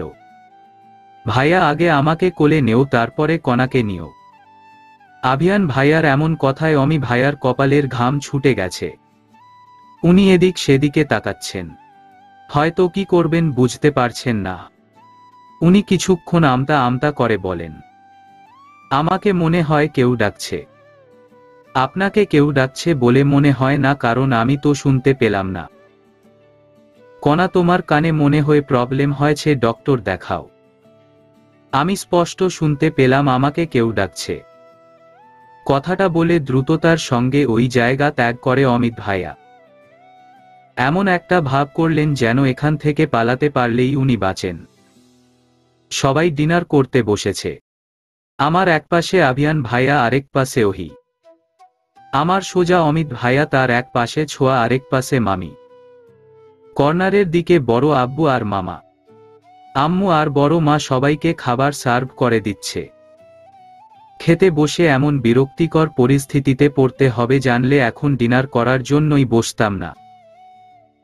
অমিত ভাইয়া আমার দিকে তাকিয়ে মুচকি মুচকি হাসছে। যতবার উনার দিকে চোখ পড়ছে ততবারেই দেখি উনি আমার দিকে তাকিয়ে হাসছেন। আরে কণা, তুমি তো খাচ্ছ না, শুধু খাবার নিয়ে নাড়াচাড়া করছো। তোমার কি খাবার ভালো লাগছে না? চিকেনটা তো অসাধারণ হয়েছে, খেয়ে দেখো। আমার খাওয়া শেষ। আপনার যখন ভালো লাগছে তাহলে আপনি বেশি বেশি করে খান। কথাটা বলে বেসিন থেকে হাত ধুয়ে রুমে চলে এলাম। রুমে আসতেই মেসেজ টোন বেজে উঠল। মেসেজ ওপেন করে দেখি ওই চিঠি প্রেরক পাঠিয়েছে। শুনো ধুলিকণা, তোমার ওই শো কোল্ড মামাতো ভাইয়ের থেকে দূরে থাকবে। তোমার ওই মামাতো ভাইকে আমার একদম সুবিধার লাগে না। তুমি শুধু আমার, শুধুই আমার প্রেয়সী। আমি চাই না আমার জিনিসে অন্য কেউ নজর দেখ। আমি আমার জিনিসের প্রতি খুব পসেসিভ। আর তুমি তো আমার কলিজা। তোমার দিকে কেউ চোখ তুলে তাকালেও আমি তার চোখ তুলে ফেলব। বুঝতে পেরেছ? আমি অনসার দিলাম, হুম। প্রায় সাথে সাথেই লোকটি রিপ্লাই দিল, মনে হয় আমার মেসেজেরই অপেক্ষায় ছিল। যেখানে তোমার অস্বস্তি হয় সেখানে থাকো কেন? যখন তোমার ওই শো কোল্ড মামাতো ভাই তোমাকে কোলে নেওয়ার কথা বলল, তুমি কষিয়ে দুইটা থাপ্পড় মারলে না কেন? মুখ বুজে অন্যায় সহ্য না করে প্রতিবাদ করতে শিখো ধুলিকণা। তুমি বড্ড সহজ সরল, কিন্তু তোমার মতো সবাই সহজ সরল না। সবাই মুখোশ পরে থাকে। তুমি যাকে যেমন ভাবো সে কিন্তু তেমন না। কে তোমার ভালো চায় আর কে তোমার ক্ষতি চায় সেটা তোমাকে বুঝতে শিখতে হবে। কণা, কি করো? হঠাৎ আমার রুমে এত রাতে পুরুষালী কণ্ঠ শুনে আমি চমকে যাই। অতিরিক্ত চমকে যাওয়ার ফলে হাত থেকে ফোনটা বিছানায় পড়ে যায়। আমি সাথে সাথেই ঘাড় ঘুরিয়ে পিছনে তাকাই। রুমে ঢুকে আমার দিকে এগিয়ে আসতে আসতে কথাটা বলল অমিত ভাইয়া। আপনি এখানে এত রাতে? কণা, তুমি এত রাত কোথায় দেখলে? মাত্র 8টা বাজে। রাত 8টা আপনার মাত্র মনে হচ্ছে? তা নয় তো কি? কথাটা বলেই উনি ধপ করে বিছানায় আমার পাশে বসে পড়লেন। উনাকে এভাবে বসতে দেখে আমি ভয় পেয়ে যাই। লাফ দিয়ে বিছানার আরেক সাইডে চলে যাই। কি হলো, ওইদিকে চলে গেলে কেন? প্লিজ আমার রুম থেকে চলে যান। কেন? আপনি সত্যিই বুঝতে পারছেন না আমি কেন আপনাকে চলে যেতে বলছি? না। উনার এমন দায়সারা উত্তর শুনে মাথায় ধপ করে আগুন জ্বলে উঠল। উনি বুঝতে পারছেন না নাকি বুঝেও না বোঝার ভান করছেন? আপনি বুঝতে পারছেন না নাকি বুঝতে চাইছেন না? আমি সত্যিই বুঝতে পারছি না। আপনি এত রাতে একটা অবিবাহিত মেয়ের রুমে আসতে পারেন না। আপনিও একজন অবিবাহিতা ছেলে। কেউ দেখলে বাজে কথা বলবে। বাজে কথা বলার কি আছে? আমি তোমার মামাতো ভাই, বাইরের কেউ না, তাই তোমার রুমে আসতেই পারি। না পারেন না। আপনি আমার মামাতো ভাই, ভাই না। তাই আপনি যখন তখন আমার রুমে আসতে পারেন না। তুমি আমাকে ইগনোর কেন করছো? উনি আমার দিকে এগিয়ে আসতে আসতে কথাটা বললেন। প্লিজ আপনি দূরে গিয়ে বসুন। আমি ছেলেদের সাথে এত কথা বলিনি। উনি খপ করে আমার হাত ধরে ফেললেন। একটানে নিজের কাছে নিয়ে আসেন। সত্যি বলতে কণা, আমি তোমাকে প্রথম দেখায় ভালোবেসে ফেলেছি। প্রতি মুহূর্তে ইচ্ছে করে তোমাকে দেখি। কিন্তু তুমি আমাকে আসার পর থেকেই ইগনোর করছো। I love you Kana. I can't live with you. দেখুন, এটা সম্ভব না। আপনি সম্পর্কে আমার ভাই হন। হাতটা ছাড়ুন। আমি তোমার ভাই না, মামাতো ভাই হই। আমি তোমাকে বিয়ে করতে চাই। প্লিজ আমার হাতটা ছাড়ুন। না, ছাড়ব না যতক্ষণ পর্যন্ত না আমার উত্তর পাচ্ছি। দেখুন, ভালো হচ্ছে না কিন্তু। আমার হাতটা ছাড়ুন। না। আমি ঠাস করে উনার গালে একটা থাপ্পড় বসিয়ে দিলাম। উনি আমার হাত ছেড়ে দেন। গালে হাত দিয়ে আমার দিকে ক্রুদের দৃষ্টিতে তাকিয়ে আছেন। আমি এক লাফ দিয়ে বিছানা থেকে নেমে দাঁড়িয়ে দিলাম দৌড়। এক দৌড়ে রুমে বাইরে চলে এলাম। ছাদে ফোনে গেম খেলছি। যখন আমার মন ভালো থাকে না তখন আমি গেম খেলি। অমিত ভাইয়ার সম্পর্কে বললে কেউ আমার কথা বিশ্বাস করবে না। অমিত ভাইয়া বানিয়ে মিথ্যা বললে সেটাই সবাই বিশ্বাস করবে। কণা। হঠাৎ আভিয়ান ভাইয়ার কণ্ঠ শুনে চমকে যায়। আমার একটা বড় সমস্যা, যখন কোনো কিছু নিয়ে গভীর চিন্তায় থাকি তখন হঠাৎ করে কেউ কথা বললে আমি ভয় পেয়ে যাই। চোখ তুলে সামনে তাকিয়ে দেখি আভিয়ান ভাইয়া আমার খুব কাছে দাঁড়িয়ে আছে। আভিয়ান ভাইয়ার থেকে চোখ সরিয়ে আমার দৃষ্টি আবার ফোনের দিকে স্থির করি। কণা, তোর সাথে আমার কিছু কথা আছে। বলুন। আমার দিকে তাকা। আমি চোখ দিয়ে না কান দিয়ে শুনব। তাই আপনার দিকে তাকানোর কোনো প্রয়োজন মনে করছি না। আমার ওপর এখনো রেগে আছিস? আপনার ওপর কেন রাগ করতে যাব? মানুষ রাগ অভিমান সবকিছু করে আপন জনের ওপর। আপনি আমার কে হন যে আমি আপনার ওপর রাগ করব? তুই আমার সাথে এমন করে কেন কথা বলছিস? কেমন করে কথা বলছি? আমাকে আপনি করে কেন বলছিস? অপরিচিতদের মানুষ আপনি করেই বলে। আমি তোর অপরিচিত? তা নয় তো কি? আমি জানি কণা, আমি অনেক ভুল করেছি। প্লিজ আমাকে ক্ষমা করে দে। মানুষ মাত্রই ভুল। কেউ ভুল করলে তাকে শুধরানোর সুযোগ দেওয়া উচিত। আমার ভুল শুধরানোর একটা সুযোগ আমাকে দিবি না কণা? আমি ফোন থেকে দৃষ্টি সরিয়ে আভিয়ান ভাইয়ার পাশ কাটিয়ে চলে আসতে নিলে ভাইয়া আমার হাত ধরে ফেলে। আমি ঘাড় ঘুরিয়ে একবার উনার দিকে আরেকবার আমার ধরে থাকা হাতের দিকে তাকাই। প্লিজ কণা, আমাকে ক্ষমা করে দে। আমি ভুল করেছি, আমি মানছি। আমি এবার উনার চোখের দিকে তাকালাম। উনার চোখে স্পষ্ট অপরাধবোধ কাজ করছে। কিন্তু তাতে আমার কিছু আসে যায় না। উনি আমার সাথে যা করেছেন তার জন্য আমি উনাকে ক্ষমা করতে পারবো না। ভাইয়া, আপনি ভুল করলে আমি অবশ্যই আপনাকে ক্ষমা করে দিতাম। কিন্তু আপনি ভুল না, অন্যায় করেছেন। ভুলের জন্য ক্ষমা করা যায় কিন্তু অন্যায়ের জন্য না। আপনি দিনের পর দিন আমাকে শারীরিকভাবে মানসিকভাবে অত্যাচার করেছেন। আপনি ভার্সিটির সবার সামনে আমাকে অপমান করেছেন। ক্যাম্পাসের সবার সামনে কানে ধরিয়ে দাঁড় করিয়ে রেখেছেন। আপনার জন্য ভার্সিটিতে নিজের পরিচয় দিতে পারি নাই। প্লিজ আমার কাছে ক্ষমা চাইবেন না, আমি আপনাকে কোনো দিন ক্ষমা করতে পারবো না। বেকনিতে ওই চিঠি প্রেরকের দেওয়া পাখিটার সামনে দাঁড়িয়ে আছি। মৃদু। ধূলিকণা, ধূলিকণা, ধূলিকণা। তুই আমাকে চিনলি কি করে? বুঝলি কি করে যে আমি ধূলিকণা? আমি তো ধূলিকণা না হয়ে অন্য কেউ হতে পারতাম। ধূলিকণা, ধূলিকণা, ধূলিকণা। তোকে যে এখানে পাঠিয়েছে তাকে তুই চিনিস? সে কে? আয়না, আয়না, আয়না। নামটা শুনেই আমার বুকের ভিতর ধক করে ওঠে। চোখের সামনে ভেসে উঠছে কিছু পুরনো স্মৃতি। পুরনো কিছু কথা কানে বাজছে। আমরা দুজন বিয়া করলে অনেক ভালো হবে। কেন? আমাদের দুজনের একসাথে নিক নেইম হবে আয়না। কি সুন্দর না? আমি কান চেপে ধরে নিচে বসে পড়লাম। চিৎকার করে কাঁদতে ইচ্ছে করছে। কেন পুরনো স্মৃতি আমার পিছু ছাড়ে না? সূর্যের আলো চোখে পড়তেই আমার ঘুম ভেঙে যায়। চোখ হলে নিজের অবস্থান বুঝার চেষ্টা করি। নিজের অবস্থান বুঝতে পেরে আমি থ। কালকে রাতে তো আমি বেকনিতে ছিলাম, তাহলে বিছানায় আসলাম কি করে? কে নিয়ে আসলো? আমার তো ঘুমের মাঝে হাঁটার অভ্যাস নাই, তাহলে এখানে আসলাম কি করে?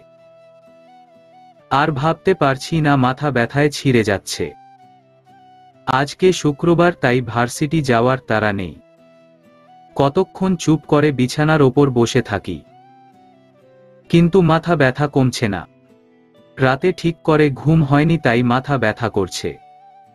বিছানা থেকে নেমে খোলা চুলগুলো হাত দিয়ে খোপা করে ওয়াশরুমে চলে গেলাম।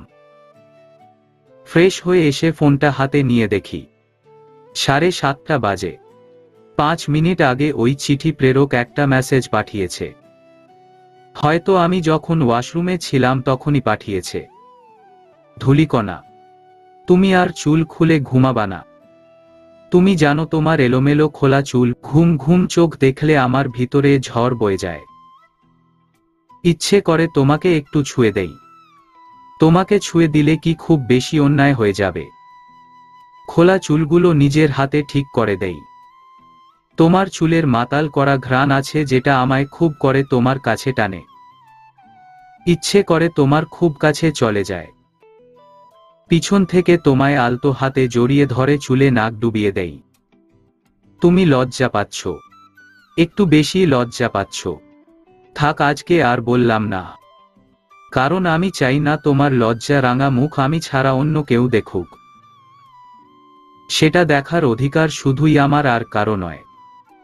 ইতি, তোমার অপ্রত্যাশিত কেউ। আচ্ছা, আমি কি সত্যিই লজ্জা পাচ্ছি? আয়নার সামনে গিয়ে দাঁড়ালাম। আমার গালের লাল আভাই বলে দিচ্ছে আমি লজ্জা পাচ্ছি। উনার কথায় যদি আমি লজ্জায় লাল হয়ে যায়, উনি এই কাজগুলো করলে আমি কি করব? আমি এসব কি ভাবছি? লোকটা বলেছে আমার অপ্রত্যাশিত কেউ, তার মানে আমি আশা করি না এমন কেউ। কে হতে পারে? আমাকে জানতেই হবে। কি করে জানব? মনে হয় না বোম মারলেও উনার পেট থেকে কোনো কথা বের হবে। কি করা যায়? ঘুম পেয়েছি। আমি উনাকে মেসেজ দিলাম, আপনি যদি আজকের মাঝে আপনার পরিচয় না দেন তাহলে আপনার নাম্বার ব্লক করে দিব। আপনি যে কাজগুলো পছন্দ করেন না সেই কাজগুলো বেশি বেশি করে করব। বলেছিলেন না অমি ভাইয়ার থেকে দূরে থাকতে। আপনি পরিচয় না দিলে আমি অমি ভাইয়ার কোলে উঠে বসে থাকব। মেসেজটা পাঠিয়ে ব্রেকফাস্ট করতে চলে গেলাম। কিচেনে গিয়ে একটা স্যান্ডউইচ খেয়ে 1 মগ কফি নিয়ে রুমে চলে এলাম। বেকনিতে গিয়ে মৃদুর সাথে কথা বলতে বলতে কফিটা শেষ করলাম। তারপর রুমে এসে ফোনটা চেক করলাম, না লোকটা কোনো মেসেজ দেয়নি। ফোনটা সাইলেন্ট করে শুয়ে পড়লাম। উদ্দেশ্য একটা লম্বা ঘুম দেওয়ার। ঘুম ভাঙল 12:57 কোনো মতে বিছানা থেকে উঠে ফ্রেশ হয়ে দৌড় দিলাম লাঞ্চ করার জন্য। ফোন চেক করার কথা বেমালুম ভুলে গেলাম। লাঞ্চ করার সময় অমিত ভাইয়া অনেক ভাবে জ্বালিয়েছে, কিন্তু কাউকে কিছু বলতে পারি নাই। জানি কেউ আমার কথা বিশ্বাস করবে না। কোনো মতে লাঞ্চ শেষ করে রুমে চলে এলাম। ফোনটা হাতে নিতেই আমার চোখ ছানাবড়া। 76টা মিসকল আর অসংখ্য মেসেজ ওই চিঠি প্রেরকের নাম্বার থেকে। হেই ইডিয়েট মেয়ে, তোমার সাহস কি করে হয় ওই ছেলের কোলে ওঠার কথা বলার? কি হলো, মেসেজের আনসার দেও না কেন? হেই স্টুপিড গার্ল, ফোন ধরো না কেন? একবার তোমাকে সামনে পায়ে জীবনের মতো অন্য ছেলের কোলে ওঠার শখ গুছিয়ে দেব। এরকম অসংখ্য মেসেজ। এত মেসেজ দেখার সময় নাই। আপনি কে? আপনার ছবি না দিলে আমি সত্যি সত্যি অমি ভাইয়ার কোলে উঠে বসে থাকব। মেসেজ দিতে দেরি হলেও মেসেজের রিপ্লাই আসতে দেরি হয়নি। মনে হয় উনি আমার মেসেজ এরই অপেক্ষা করছিলেন। কি তখন থেকে অমি ভাইয়া করছো? আরেকবার অমি ভাইয়া ডাকলে থাপড়ায়া তোমার দাঁত ফেলে দিব। সামান্য নাম সংক্ষিপ্ত করে বলছি বলে উনি এত রেগে যাচ্ছেন। আহা, কি জেলাসি! উনার জেলাসি দেখে আমি মিটিমিটি হাসছি। উনাকে আরেকটু জেলাস ফিল করানো যাক। অমি ভাইয়া ডাকি বা অমি জানু ডাকি, তাতে আপনার কি? দেখো ধূলিকণা, আমি কিন্তু রেগে যাচ্ছি। আপনি রেগে গেল আমার কি? আমি অপরিচিত মানুষদের রাগকে পাত্তা দেই না। পরিচিত হলে একটা কথা ছিল, আমি অপরিচিতদের সাথে কথা বলি না। আর আপনাকে তো কোনোদিন দেখি নাই, তাই আপনার সাথে কথা বলার কোনো প্রশ্নই আসে না। টাটা। তুমি আমাকে রাগানোর জন্য এসব বলছো তাই না? যাতে আমি প্রচণ্ড রেগে গিয়ে আমার পরিচয় বলে দেই। তোমাকে আর কষ্ট করতে হবে না। আমি তোমাকে পরিচয় দিব না, তোমার সাথে সরাসরি দেখা করব। উনি এত সহজে রাজি হয়ে যাবেন আমি সেটা কল্পনাও করি নাই। উনি আমার সাথে দেখা করবেন। উফ, খুশিতে আমার নাগিন ডান্স দিতে ইচ্ছে করছে। কিন্তু আমার একটা শর্ত আছে। উনার মেসেজ দেখে আমার ভ্রু আপনা আপনি কুঁচকে যায়। উনি আবার কি শর্ত দিবেন? কি শর্ত? তোমাকে শাড়ি পরে আসতে হবে। আমার দেওয়া শাড়িটা পরে আসতে হবে। চুলগুলো খোলে আসবে। আমি তোমার খোলা চুলে শিউলি ফুলের মালা পরিয়ে দিব। ওকে ডান। আমি খুশি মনে রেডি হতে লাগলাম। লালা শাড়ি পরে হাতে লাল কাচের চুড়ি পরি, ঠোঁটে লাল লিপস্টিক দেই, চোখে কাজল দেই, এক জোর ইয়ার রিং পরে চুলগুলো খুলে দেই। ব্যাস, আমি রেডি। আমার কোথাও যেতে কারো পারমিশন লাগে না। আমি নিজের ইচ্ছে মতো চলাফেরা করি। আমি পার্সটা হাতে নিয়ে যখনই রুম থেকে বের হতে যাব তখনই অমিত ভাইয়া রুমে প্রবেশ করে দরজা লক করে দেয়। কি হলো, আপনি দরজা বন্ধ করছেন কেন? তুমি বুঝো না একটা রুমে একা একটা মেয়ে থাকলে একটা ছেলে এসে কেন দরজা বন্ধ করে দেয়? আপনি আমার রুম থেকে বের হয়ে যান, না হলে আমি কিন্তু চিৎকার করব। উনি খপ করে আমার শাড়ির আঁচল ধরে ফেলেন। যত ইচ্ছা চিৎকার করো, তোমার চিৎকার কেউ শুনবে না। সবাই লাঞ্চ করে, যে যার রুমে রেস্ট নিচ্ছে। আরে বাড়ির প্রত্যেকটা রুম সাউন্ড প্রুফ, তুমি তো জানোই। তাই যত ইচ্ছা চিল্লাও, কোনো লাভ নেই। আমি আমার শাড়ির আঁচল ধরে টানছি। উনি আমার শাড়ির আঁচল হাতে পেঁচিয়ে পেঁচিয়ে আমার দিকে এগিয়ে আসছেন। উনি আমার দিকে এগিয়ে আসতেই আমি উনার গালে একটা থাপ্পড় বসিয়ে দেই। আমার হাতে থাপ্পড় খেয়ে যেন উনি আরো বেশি হিংস্র হয়ে গেলেন। তোর এত বড় সাহস, তুই আমাকে থাপ্পড় মারলি? এই অমিতের দিকে চোখ তুলে তাকানোর সাহস কারোর নেই। আর তুই আমার গায়ে দুইবার হাত তুললি। এর শাস্তি তো তোকে পেতেই হবে। আজকে তোর তেজ আর রূপের অহংকার আমি চিরতরে গুছিয়ে দিব। আজকে তোর এমন অবস্থা করবে যে তোর দিকে চোখ তুলে তাকাতেও সবার আত্মা কেঁপে উঠবে। তুই বেঁচে থাকলি নাকি মরে গেলি তাতে কারো কিছু আসে যায়। তুই মরে গেলেও কেউ এটা নিয়ে বেশি ভাবতে যাবে না। যেখানে নিজের মা ভাববে না সেখানে অন্য কেউ কেন ভাবতে যাবে? কথাটা বলে উনি আমার আরেকটু কাছে চলে এলেন। দেখুন, আমার কাছ থেকে দূরে যান। একদম আমার কাছে আসার চেষ্টা করবেন না। আমার কাছে আসার চেষ্টা করলে আমি আপনাকে জানে মেরে দিব। আমি হাতের কাছে একটা ফুলদানি পেলাম। ফুলদানি দিয়ে উনাকে আঘাত করতে যাব তার আগেই উনি আমার হাত মোচড়ে ফুলদানিটা নিচে ফেলে দেন। আজকে মনে মনে খুব করে চাইছি এই চিঠি প্রেরক এসে যেন সুপারম্যানের মতো আমাকে এই শয়তানের কাছ থেকে বাঁচিয়ে নেয়। উনি আমাকে ধাক্কা দিয়ে বিছানায় ফেলে দেন। আমি ওঠার চেষ্টা করতেই অমিত ভাইয়া আমার হাত দুটো বিছানার সাথে চেপে ধরেন। আমার চোখে দু ফোঁটা অশ্রু গড়িয়ে পড়ে। আজকের পর থেকে এই সমাজের সবার কাছে ঘৃণার পাত্রী হয়ে আমাকে বেঁচে থাকতে হবে। আদৌ কি বেঁচে থাকব?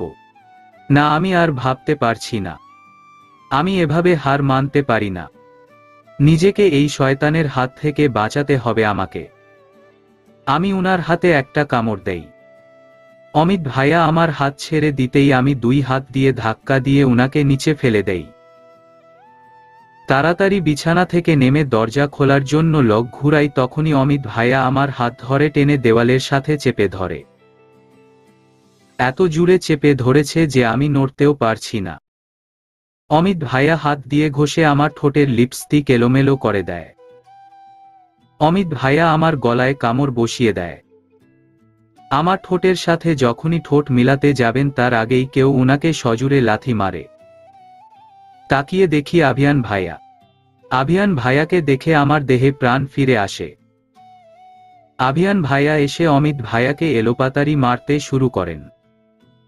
অমিত ভাইয়াকে মারতে মারতে প্রায় আধমরা করে ফেলছে। আমি কিছু বলতে যাব তার আগেই আভিয়ান ভাইয়া অমিত ভাইয়ার কলার ধরে টানতে টানতে উনাকে নিয়ে আমার রুম থেকে বের হয়ে যান। আমি দেয়াল ঘেঁষে বসে পড়ি। আমার বুক ফেটে কান্না আসছে।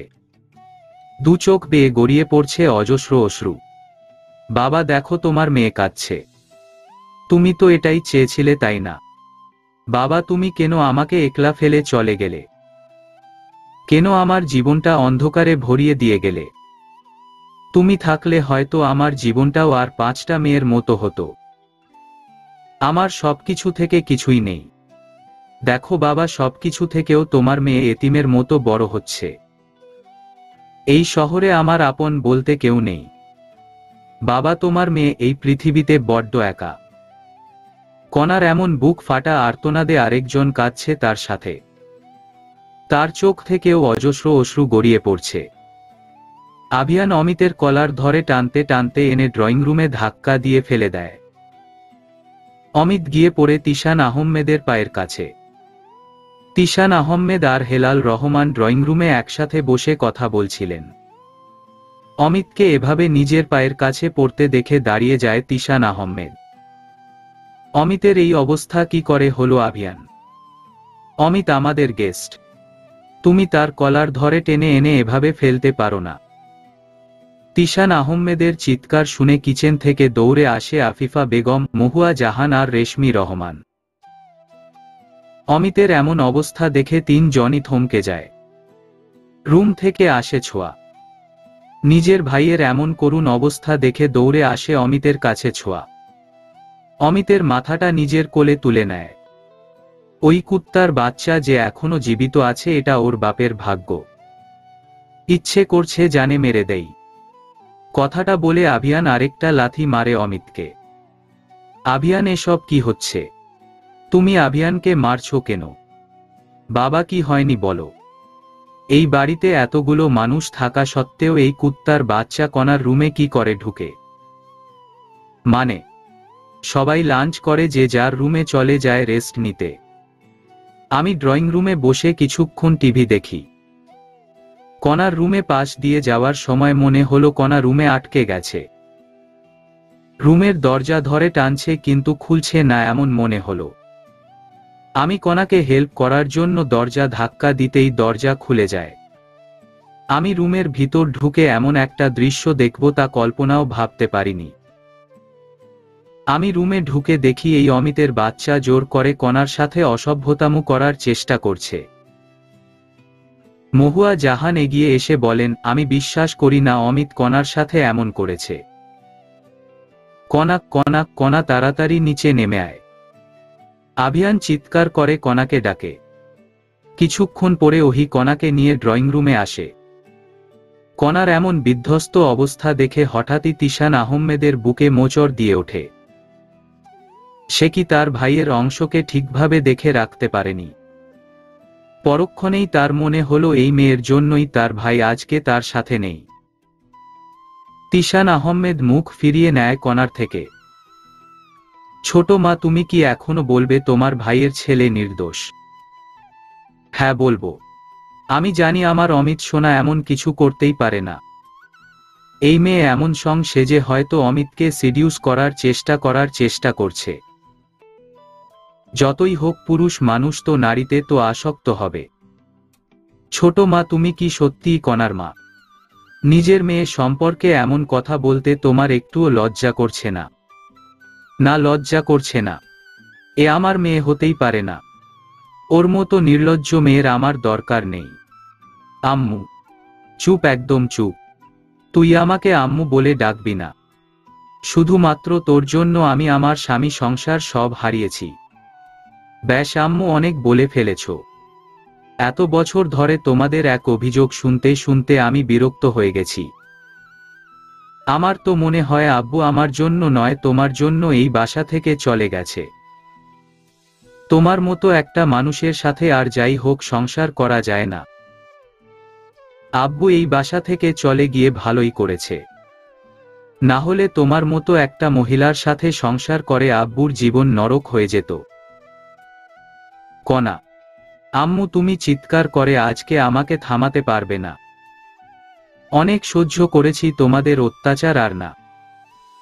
তোমরা বলো মেয়ে হয়েছে বলে আব্বু আমাদের ছেড়ে চলে গেছে, কিন্তু আব্বুর সম্পর্কে আমি যতটুকু শুনেছি তার মাঝে এইটুকু বুঝেছি যে আব্বু ছেলের থেকে মেয়ে বেশি পছন্দ। ফুফির কাছে শুনেছি আব্বু অহিকে কোলে নিয়ে বলেছিল আমারও এমন কিউট একটা মেয়ে হবে। তাহলে আব্বু কি করে আমি হয়েছি শুনে চলে যেতে পারে? তোমাকে এসব কথা বলাই বেকার। কথায় আছে না, কয়লা ধুইলে ময়লা যায় না। তাই তোমাকে আমি যতই বুঝাই না কেন তোমার ভেতরের মনোভাব কখনো চেঞ্জও হবে না। কণার কথা শুনে কণার মা চুপ করে যায়। কণার এমন প্রতিবাদী রূপ দেখে সবাই অবাক। কেউ ভাবতেই পারছে না শান্তশিষ্ট মেয়ে এতগুলো কথা বলছে। কণা হাতের উল্টো পিঠ দিয়ে চোখের কোণের জলটা মুছে নেয়। কণা মনে মনে ধীর প্রতিজ্ঞা করছে আজ থেকে সে আর চোখের জল ফেলবে না। কারোর কথায় বা কারোর অবহেলায় এক ফোঁটা চোখের জলও ফেলবে না। কেউ তাকে অপমান করতে আসলে সে মুখ বুজে সহ্য না করে অপমানের যোগ্য জবাব দিয়ে দিবে। শাড়ির আঁচল টেনে কাঁধটা ভালো করে ঢেকে নেয়। অমিতের কাছ থেকে ছাড়া পাবার জন্য যখন ছুটাছুটি করছিল তখন কাঁধের দিকে ব্লাউজ কিছুটা ছিঁড়ে গিয়েছিল। ওহি এগিয়ে এসে বলে, কণা এই জানোয়ারকে এখন কি করবি? Just stop it. আমার ভাইকে একদম জানোয়ার বলবি না। আমার ভাই এমন কিছু করতে পারে তা আমি বিশ্বাস করি না।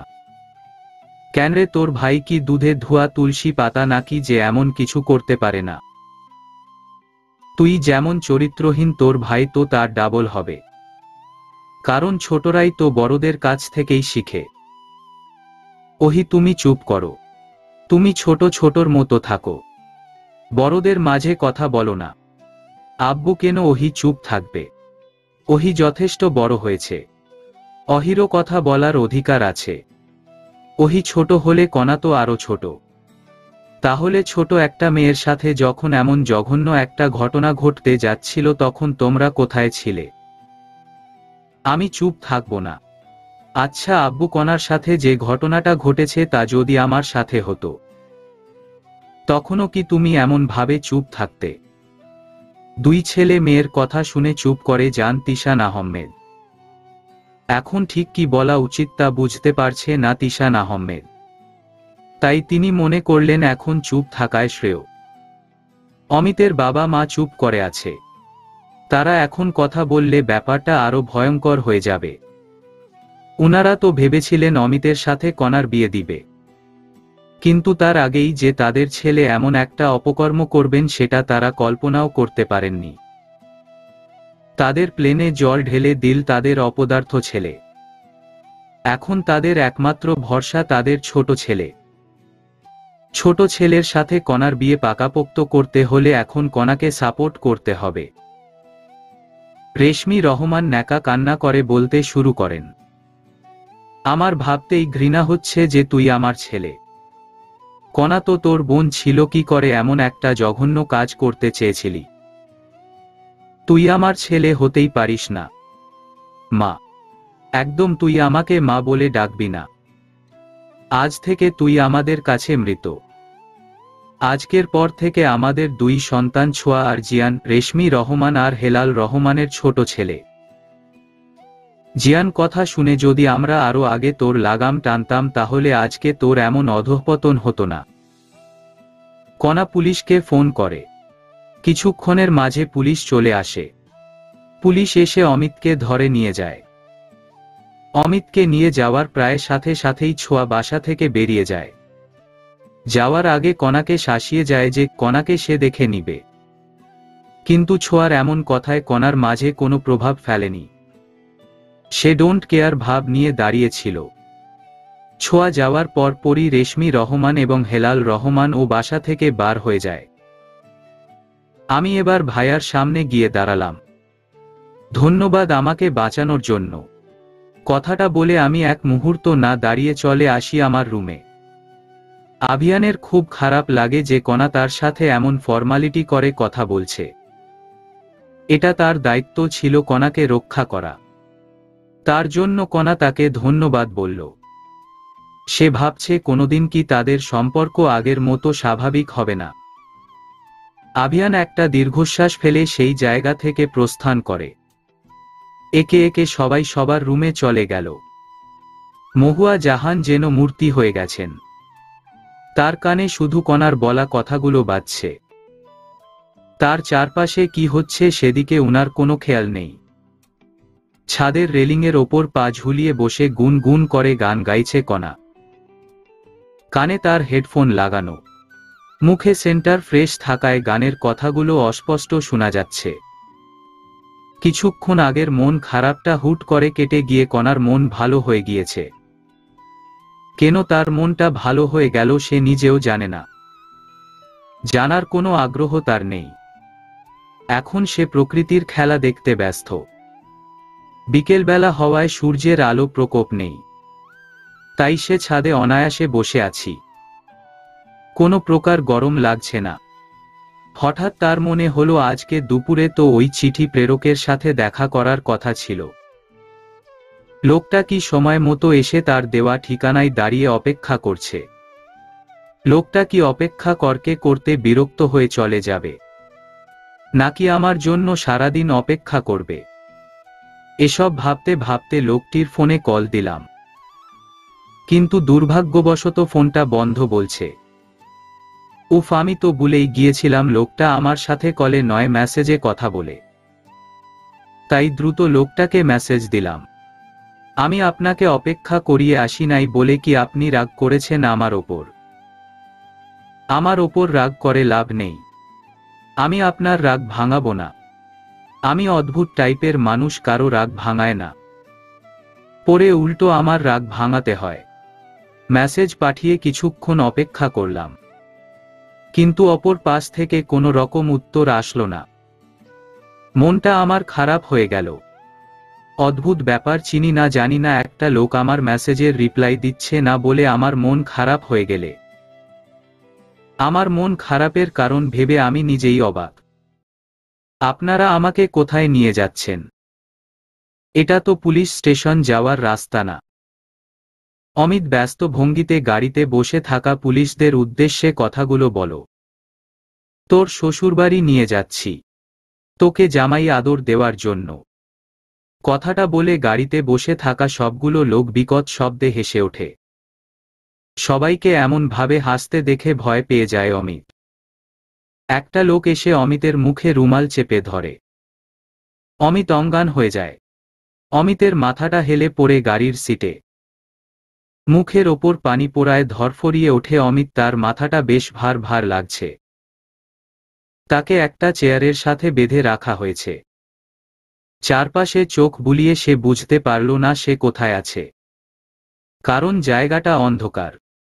অমিত স্পষ্ট না বুঝলেও অস্পষ্ট বুঝতে পারছে তার সামনে একটা লোক বসে আছে। লোকটি বেশ আয়েশ ভঙ্গিতে চেয়ারের ওপর বসে আছে। কে আপনি? তোর জম। অমিত কাঁপা কাঁপা গলায় বলে, মানে? লোকটি চেয়ার ছেড়ে এসে অমিতের গলা চেপে ধরল। লাইট জ্বলে ওঠায় রুম আলোকিত হয়ে গেল। অমিত চোখ বন্ধ করে ফেলল। চোখ খুলে নিজের মুখের সামনে একটা অপরিচিত মুখ দেখতে পেল। লোকটির চোখ দেখে অমিত ভয় পেয়ে যায়। লাল টকটকে চোখ জুড়ায় রয়েছে শুধু হিংস্রতা। চলবে।